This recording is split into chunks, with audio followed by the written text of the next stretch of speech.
Okay, thanks for joining us today. I'm Dr. Jim Farrell. Our topic today is non-toxic remodeling, and the segment will kind of show that we've bought a condo here that we're going to remodel in a non-toxic way, and in order to do that most efficiently, I call in the experts. The expert I want to introduce today is Mr. McLaughlin. Jim McLaughlin, who has been a friend of mine for many years and who has a lot of expertise in this area of non-toxic remodel. Jim, you want to say anything about your company, Jim? I just specialize in floor covering, remodel, and taking toxins out of homes that make people sick. Yeah, that's what we're talking about today. So we're going to start, come on in here. Overnight, we've been airing this place out to try to improve the air quality in here for the workers who are going to be basically destroying and removing all of the toxic material, and that's what the purpose of the fan. You can focus in on this air freshener here. This air freshener, and we'll talk about it basically for a brief minute, is a cover-up. It does nothing to clean the air. In fact, contributes more VOCs to the air.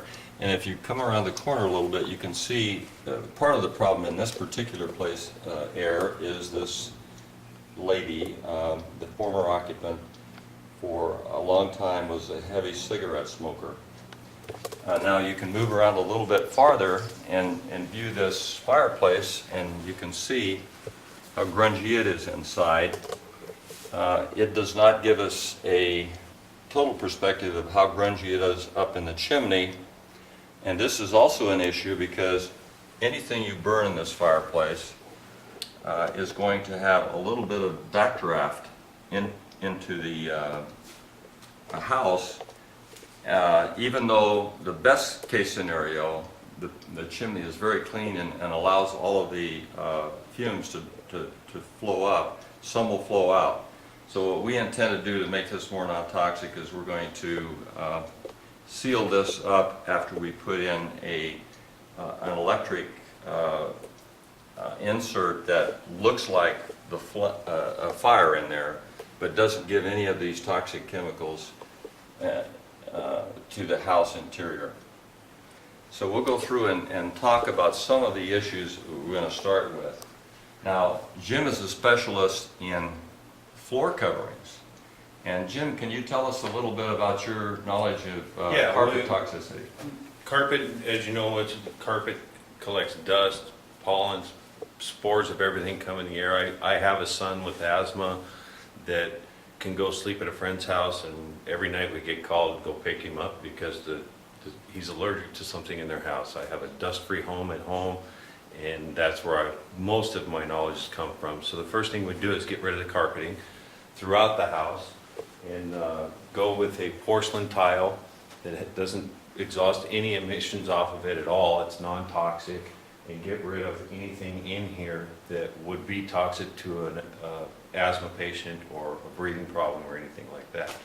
Now, could you just help me pull this carpet up to see? Could you look at the area right here before he does that, and just see all the stain and so forth. You also see some of the cigarette burn that is in here, and we'll look at a more burn-up area upstairs. But Jim, if you'd pull that back and explain to the viewer what the concern is.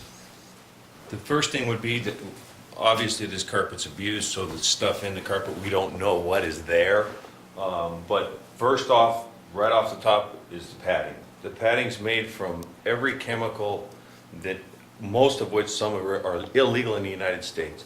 It exhausts bad spores and everything in the air, and it's under your carpet. The only way to stop that is get away from a foam base. Foam is put together with chemical upon chemical upon chemical, and they can't, when they make padding, touch it for 36 hours because it's so flammable it'll explode like a bomb. So you want to remove that. Animal feces, this house in particular has had cats or dogs or something, you can smell it in the air. And it's through the carpeting, as you can see on the back of the carpet, it's through the carpet, it is stained, has gone to the pad, and you're breathing that. And it's not good for you. The pad actually sucks it up, doesn't it, too? Yes. It's like a sponge, so it just retains it and only releases it in the air as a vapor, which further contaminates the indoor air quality. Yes. We know that carpet traditionally will also harbor all these little critters like dust mites and so forth that are very, Bugs, dust mites, Yes. cockroaches, you name it, it's in carpet. yeah, some of the chemicals that evolve and emit out of the carpet will kill a lot of things, including brain cells. Yes. But unfortunately, these smaller creatures are resistant to that, and they thrive and hide in this. And cockroaches and crickets actually can't survive with just the pad. Is that It will amazing? kill them. Just the padding alone. So will I kill didn't 'em. know about the pad. I knew Oh, about yeah. the carpet, but you're now informing about the pad, which is something you're teaching me, and that's why I like to talk. If to you talk to if you you about saw this. how it's made, you wouldn't put it in your home. Yes, I'll yes. guarantee that. It comes out a 100-foot long block Yes. of foam, 4 foot tall, Yeah. and they literally, it's a bomb. And you know, I'll bet you it's made in China. Here, right Oh, here in really? Arizona. This guy, Right that's here in amazing, Arizona. but we have to get ourselves together. I know a lot of the Chinese-made products don't have to have an EMA, Right. any kind of regulation. Your furniture cushions, that's all Chinese foam, Oh, yes, and your yeah. couches, and that foam is bad. Yes. Bad completely anyway. Yeah, especially, I noticed in memory foam beds, you know, all of the chemicals that come out of those. Of course, they put you to sleep, but my concern is they probably kill brain cells as Oh, well. I'm sure, and you know, it's the same with a Kleenex when your nose runs, and the Yes. first thing you do is stick one in your face. Well, you're helping the problem, that's why your face Exactly. turns red. Exactly. Same thing that you have here, and your kids are crawling around on the floors. Yeah, we're really concerned about any future occupants, especially if they have respiratory disorders. So we're getting rid of all of this toxic material, including the pad, and get it down to the base cement so that we can then put this non-toxic tile in. And that's going to be Jim's job. We're going to select one today for this place and make other repairs. But let's go upstairs and see how terribly toxic this place is. And one of the reasons that it is toxic is what has to be appreciated is the general construction of the house, or in this case, a condo. It's more or less the shape of a box that is long in one direction, okay? And of course, a box has, how many sides does a box have? 2 here, 2 here, 2 here, 6 sides, okay? 5 of the sides of this box are sealed. There's no windows on either side. This is an interior unit. There's no holes or vents in the ceiling at all, except for the necessary vents from the bathroom, which is minimal. And so the only way to vent this place is from the front, this one side, which is the smallest side of this box, odd-shaped box. Right. So as VOCs continually emit from things we bring into the house, including, you mentioned Kleenex, for example. I've got some Kleenex and toilet paper for the crew here. Everything that's flat that we make, like that for paper product, is impregnated with formaldehyde to give it that flat shape. And other things that we're going to bring in here, the tenant in this case is going to bring in here are going to be emitting the VOCs. And if I'm going to rent this to a non-smoker, and it's going to be in a lease, but they can't control all of these VOCs, so the circulation of the air and the outgassing out to the exterior environment is going to be crucial for this particular unit.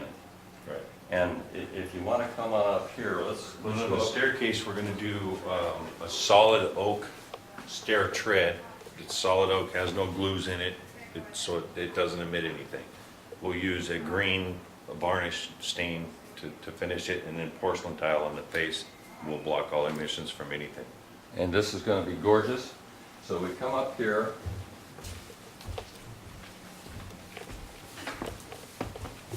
Notice this is a handicap. It's probably inappropriate. We can upgrade that into an all wood solid wood handles so that people can be safely come up here and go back.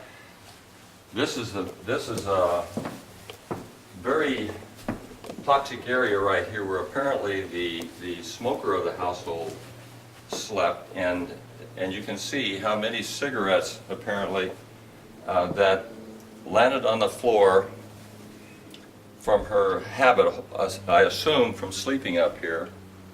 And it's a miracle that this whole building didn't burn down because of that. But the thing that it also tells me is that the reason these cigarettes burned out instead of causing the flames to erupt is that the carpet also has a flame retardant in it.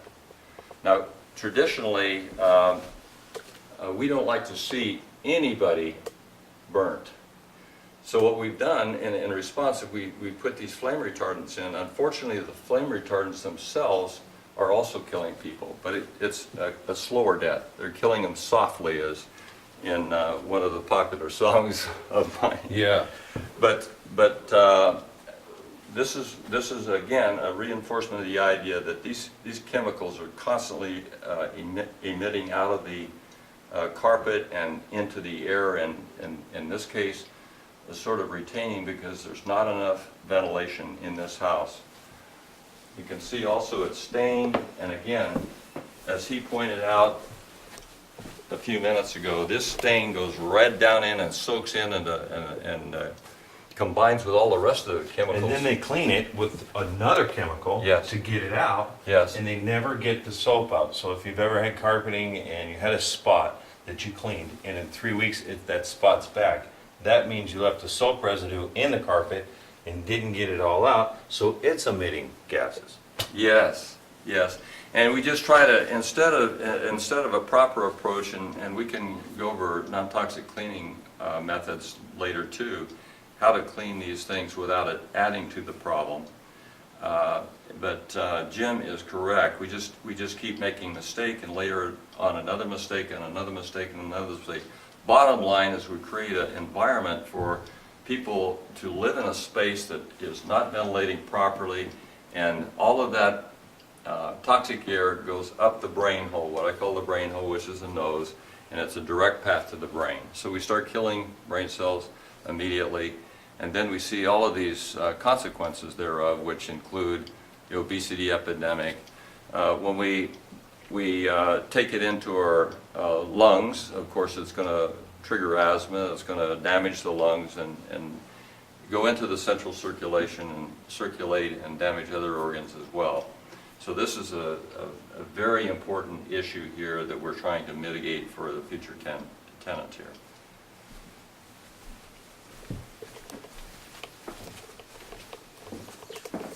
Let's go to address the fan issue over here.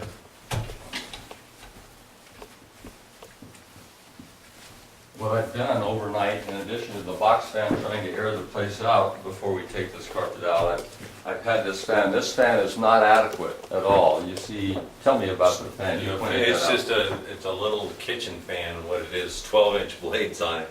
And it actually, you can feel it moving a little bit of air, but it's not Yes. going to do what it needs to do.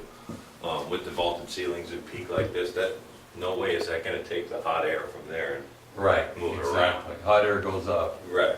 So, and with it, the VOCs to come down and poison you at night when you're sleeping, and have the window closed.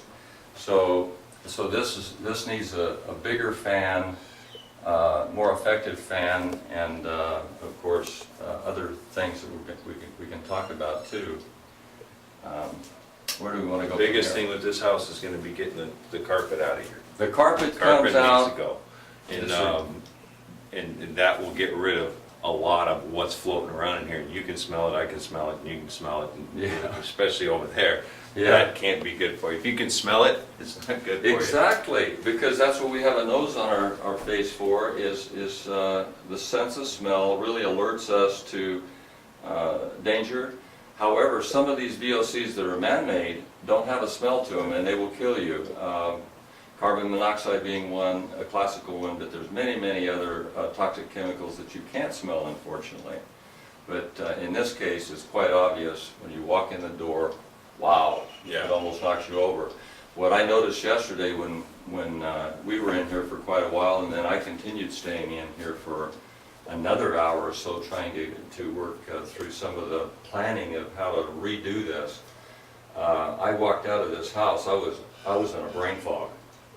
I'm pretty sensitive to chemicals, and I stayed in, had a longer exposure than you Yeah, I did. was in and out, in and out, in and out, so Yeah. I wasn't subject to it as bad. Yeah, but it definitely will affect your function, what I call the NBC broadcast. It will cause neurological problems, behavioral problems, and cognition problems.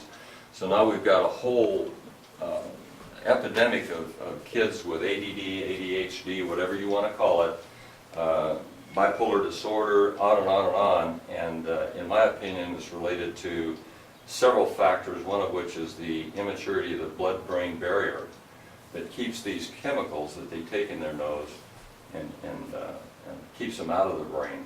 Right. But there's just a lot of ramifications and a lot of reasons why we need to do this for our health safety and for the safety of the health of our loved ones. It's got to start somewhere. Yeah, it's got to start somewhere, and builders like you, general contractors like you that are starting to accept this knowledge and then put the extra money that it might take to correct the problem into the project and get the consumer to understand the significance, because they're saving so much money in the long run, and it's really a critical health The problem. manufacturers now are really taking this green thing to another level too.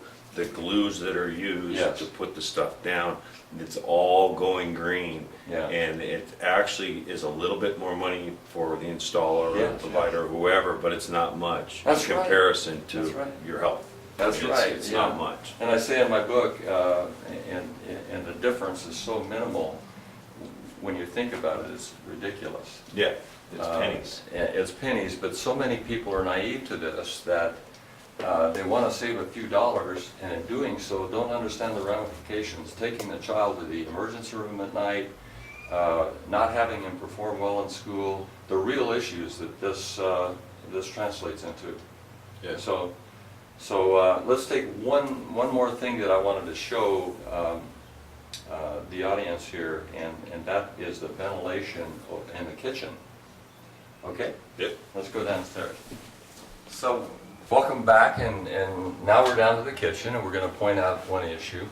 We've talked about this box not having a lot of ventilation, and we came to notice just this morning, before we started shooting this segment, that this stove and this microwave really don't have any ventilation to the outside. No, it's all pushed right back in the kitchen. So what happens, and he can show you this, is the air that is in this area right here is taken up through And exhausted here. and exhausted right here Back to into the return kitchen. back into the air. Now, if that was a grease fire and you had flames, it's gonna push it right back in your face. But you know, the point too is that this brings up the idea, and why there is a vent in the kitchens and why it should be exhausted out, is in the process of cooking you create a lot of toxic chemicals. Food has toxins in it that protects it from some of the predators out there, so that we get it, you know, we have to cook it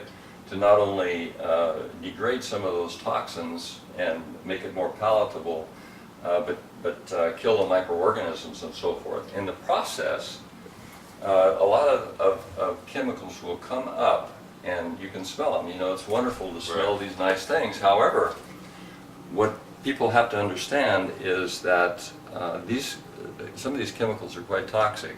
And we can prove that by virtue of the knowledge that Asian women, for example, who do a lot of wok cooking, even non-smokers that are Asian women that do a lot of wok cooking in a closed space will get lung cancer.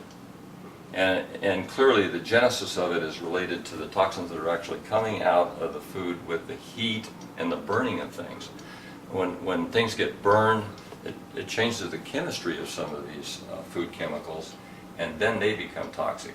And that's all in the book that is on the website, lifedynamics.com.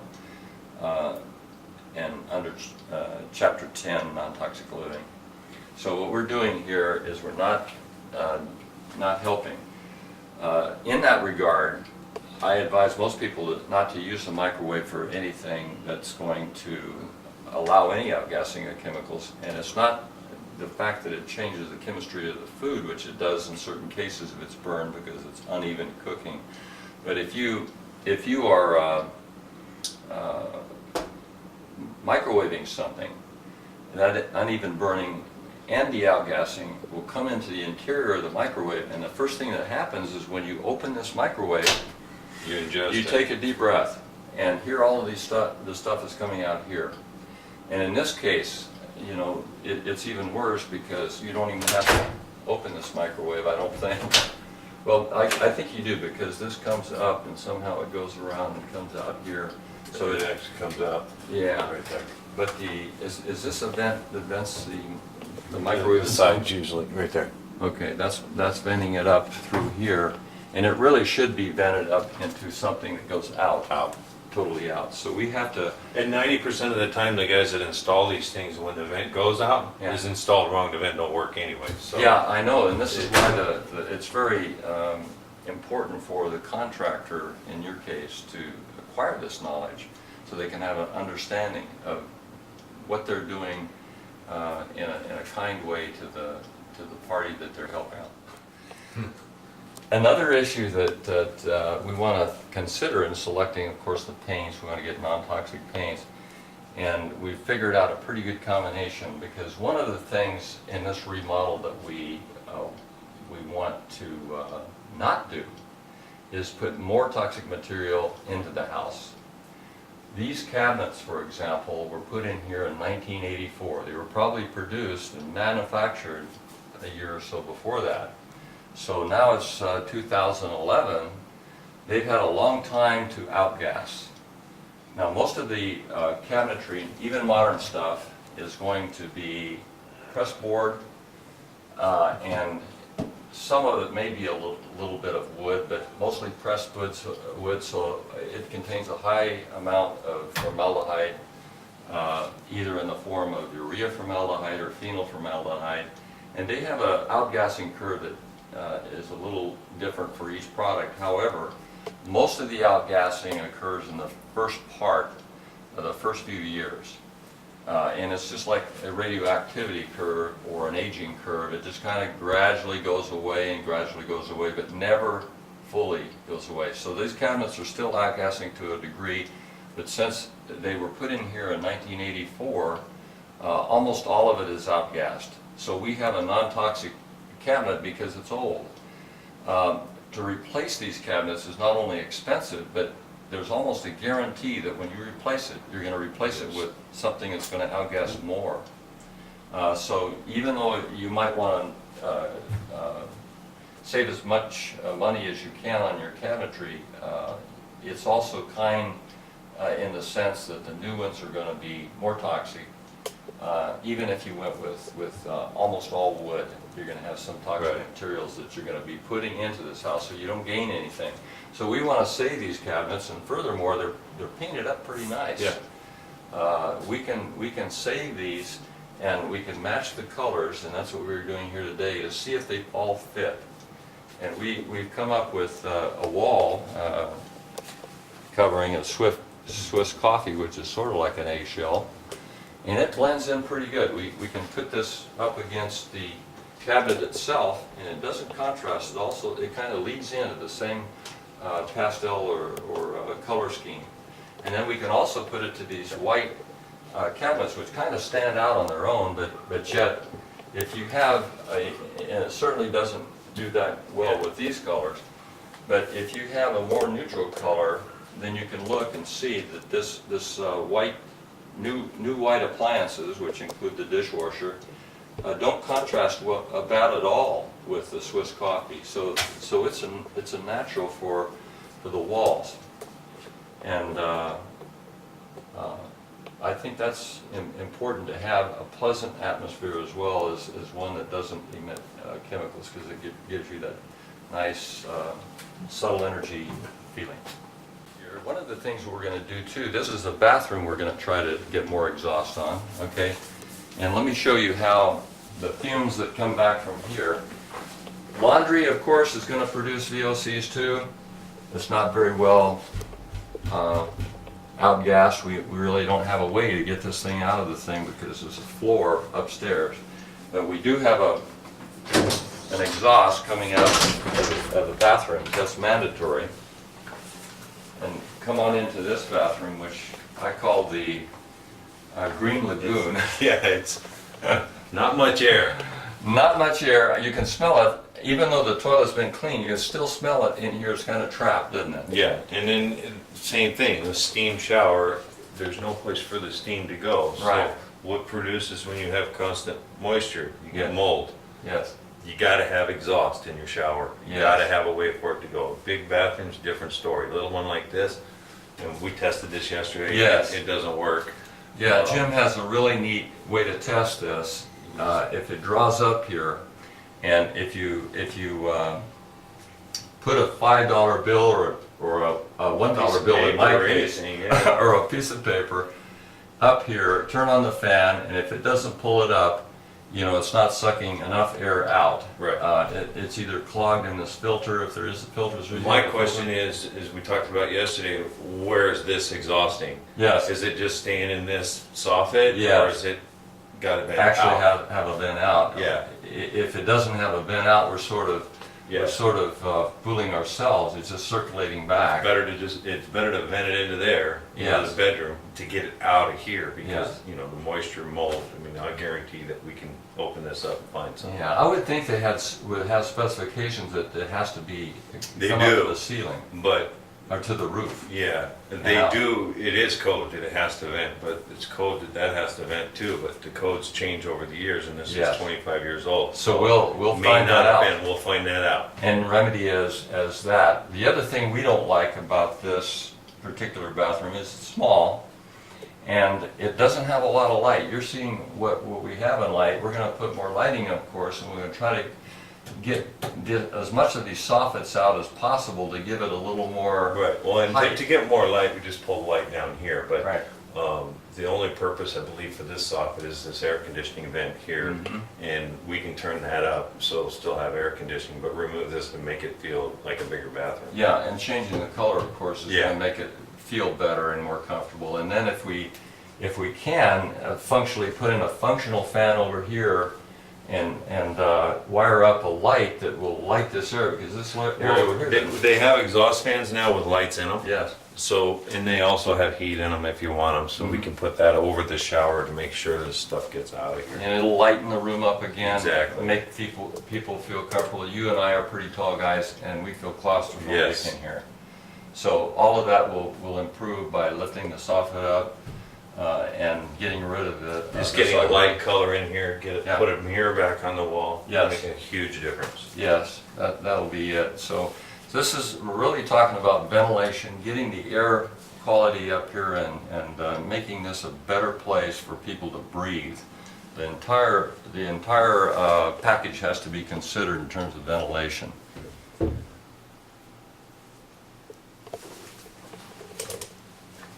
Okay. So I'll go ahead here and I'll just say, Jim, thanks so much for helping us inform people. This is our signal for SEEK, safe, effective, easy, and kind. That's the way we want to run our lives and help other people. And we appreciate your expertise and we're going to be going to work here really quick. And we're going to make this a whole lot better. And then I'm going to have Steve. We'll show it to you when it's all done. Oh, that's what we're going to talk about. How it's going to be mitigated, how it's going to become a non-toxic home, what we can do within the limits of what we have here. Thanks so much for watching.